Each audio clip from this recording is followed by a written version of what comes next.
தந்தை, மகன், தூய ஆவியாரின் பெயராலே ஆமேன்.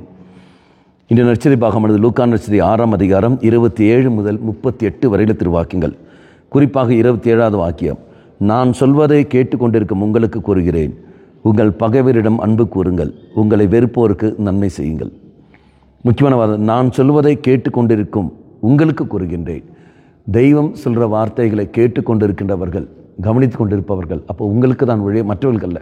அப்போ அப்படி என்றால் தினந்தோறும் ஜெபிக்கிற உனக்கும் எனக்கும், ஆலயத்துக்கு வந்து போகின்ற உனக்கும் எனக்கும், வழிபாடுகள் பங்கெடுக்கிற உனக்கும் எனக்கும், அதே மாதிரி பல நல்ல காரியங்கள் செய்ய வேண்டும் என்று ஆசைப்படுற உங்களுக்கு எனக்கும், இந்த மாதிரி நபர்களுக்கு தான் தெய்வம் சொல்கிற வழிய, மற்றவர்களுக்கு அல்ல. அப்படி என்றால் நான் சொல்வதை கேட்கின்ற உனக்கு கட்டளையிடுகிறேன் என்பது என்னது?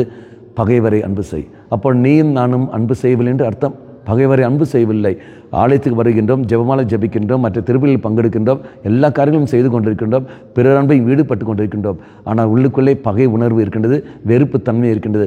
கண்முன்னே இருக்கின்றவர்களை என்னால் ஏற்றுக்கொள்ள முடியவில்லை, என் நண்பர்களை என்னால் அங்கீகரிக்க முடியவில்லை, என் சொந்த பந்தங்களை என்னால் ஏற்றுக்கொள்ள முடியவில்லை. காரணம், இவர்கள் வழியாக தான் எனக்கு கெடுதல் ஏற்பட்டிருக்கின்றன, இவர்கள் வழியாக தான் எனக்கு பல காயங்கள் ஏற்பட்டிருக்கின்றன, கூட இருக்கிறவர்கள் தான் என்னை அசிங்கப்படுத்தியிருக்கிறார்கள்.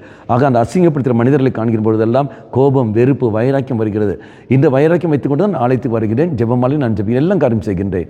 அப்போ இறைவன் சொல்கிற வார்த்தை, நான் சொல்வதை கேட்டுக்கொண்டு உங்களுக்கு கூறுகிறேன், உங்கள் பகைவரிடம் அன்பு கூறுங்கள், வெறுப்போருக்கு நன்மை செய்யுங்கள். நம்மளால் முடியுமா? முடியாது. அப்போ இறைசனில் மன்றாடுவோம், தெய்வமே அன்பு செய்வோம், அந்த வெறுப்பு இல்லாமல் நான் வாழக்கூடிய வரத்தை எனக்கு தாருமாண்டவரே, கண்முன்னே இருக்கின்ற இவர்களை ஏற்றுக்கொள்ளமான பக்குவத்தை எனக்கு தாருமாண்டவரே, மன்னிக்கின்ற ஒரு மனநிலையை எனக்கு தாரும் ஆண்டவரை சொல்லிட்டு இறைசனில் நாம் மன்றாடுவோம். அவ்வாறு மன்றாடுகிற சமயத்தில் நிச்சயமாக நாம் செய்கிற நல்ல காரியங்கள் அது அத்தனையும் தெய்வ சன்னதியில் அது பிரீதிகரமாக மாறும், இறைவனுக்கு நன்மையாக மாறும். கண்களை மூடிக்கொள்ளுங்கள். நல்லவனாய் தெய்வமே, என் கண்முன்னே இருக்கின்ற எனக்கு கெடுதல் செய்த இவர்களை மன்னிக்கவும், ஏற்றுக்கொள்ளவும், அனுசரித்து செல்லவும் எனக்கு கிருபையை தந்திரலும். மன்னிக்கக்கூடிய மனநிலையை தாரும் ஆண்டவரே, அன்பு செய்கிற பக்குவத்தை எனக்கு தந்திரலும். அம்மா மாதாவே, தெய்வ மாதாவே, எங்கள் மாதாவே, என் அன்னையே, விசேஷமாக எங்களுக்காக பரிந்து பேசும். ஆமேன்.